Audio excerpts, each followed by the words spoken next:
Fırından yeni çıkmış çıtır çıtır mis gibi yumuşacık ekmekler yapıyoruz. Hem de çok kolay bir yöntemle ön mayalama yapmadan, saatlerce katlama yapmadan kolay bir yöntemle yapacağız. Sizleri bekletmeden hemen yapımına geçiyorum.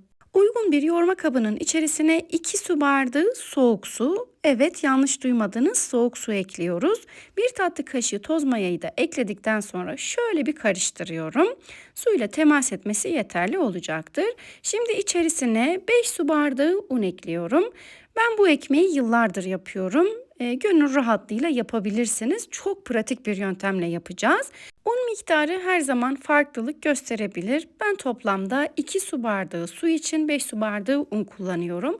Bu sizlerde 2 yemek kaşığı eksik, 2 yemek kaşığı fazla olabilir. Ben sizlere zaten hamurun kıvamını göstereceğim. Her unun su alma oranı değişebiliyor. O yüzden hamurun kıvamına bakarak yoğurabilirsiniz. 1 tatlı kaşığı tuzu da ekledikten sonra önce kaşıkla hamuru toparlıyorum.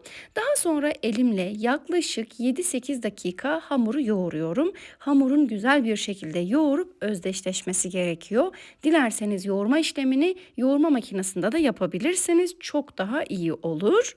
Hamurumuz artık hazır. Dikkat ederseniz ele yapışan bir hamur değil, orta sertlikte bir hamur yoğuruyoruz. Yani yumuşak, ele yapışan bir hamur yoğurmayacağız. Kıvamı da bu şekilde olmalı. Lütfen kıvamına dikkat edelim. Hamurumuzu yoğurduktan sonra şöyle bir toparlayalım.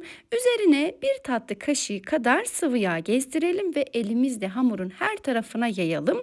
Daha sonra üzerini streç filmle kapatıp bir bezle örtelim.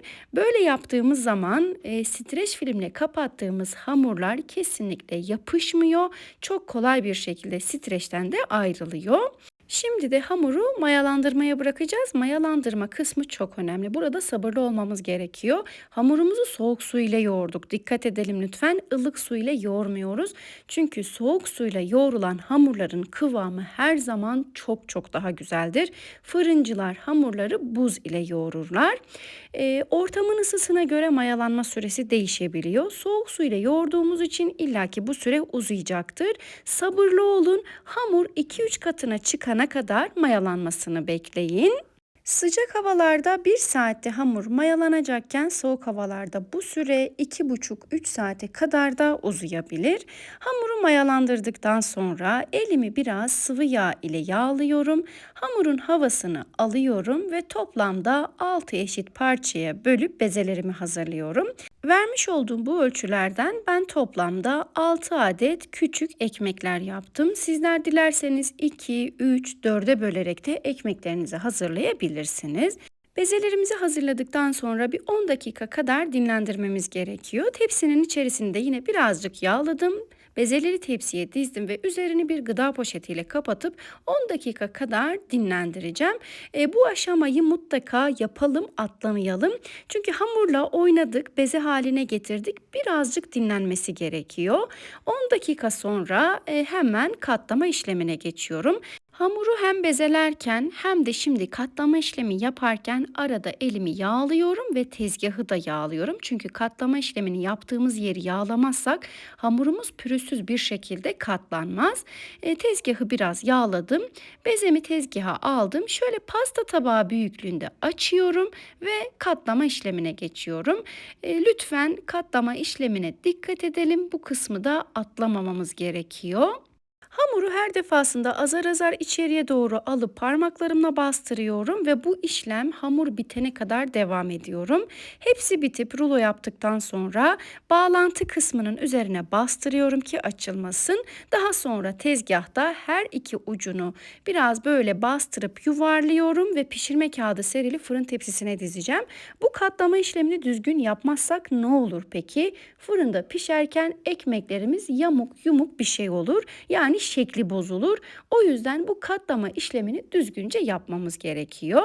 Bezelerin hepsini aynı şekilde hazırladım. Tepsiye dizdim ve üzerlerine biraz bastırıyorum.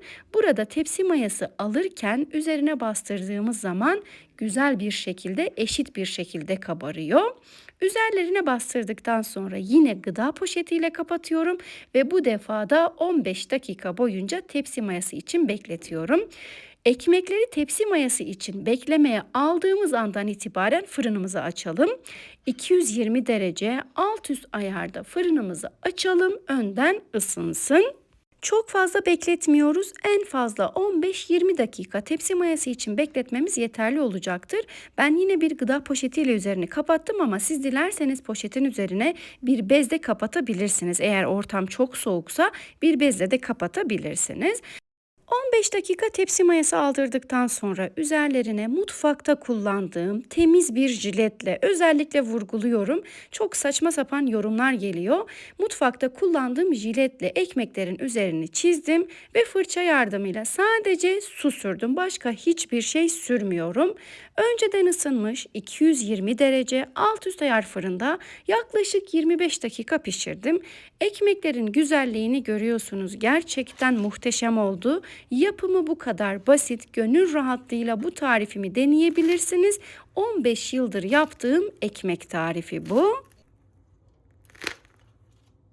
Ekmekleri fırından çıkardıktan sonra üzerlerini örtmüyoruz. Bu da yine küçük bir ayrıntı. Üzerini örttüğünüz zaman terleme yapar ve yumuşar. Üzeri açık bir şekilde oda ısısına gelene kadar bekletelim. Oda ısısına geldikten sonra ekmeklerimizi buzluğa atalım ki tazeliğini korusun.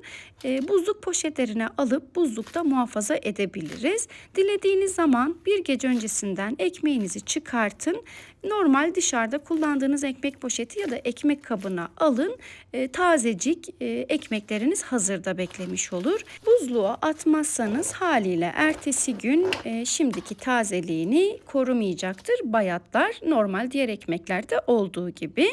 Kolay bir şekilde hazırlamış olduğumuz ekmeklerimiz servise hazır. Söylediklerimin dışına çıkmadan yapın. Emin olun muhteşem ekmekler yaparsınız. Bu tarifimi gönül rahatlığıyla deneyebilirsiniz. Deneyecek olanlara şimdiden afiyet şifa olsun.